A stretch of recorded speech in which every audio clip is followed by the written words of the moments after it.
Throw eggshells onto a baking tray. You'll be surprised at what you can do with them. Eggshells are a great source of calcium and other minerals that can be used in many ways. Place them in the oven and heat for 5 minutes. This makes them more brittle and easier to grind. Now, transfer the toasted eggshells to a blender.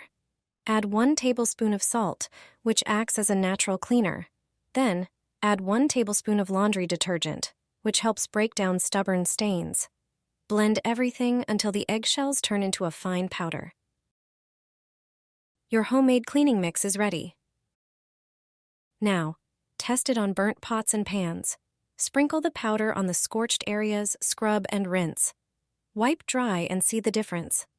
Tough stains and burns disappear without scratching the surface.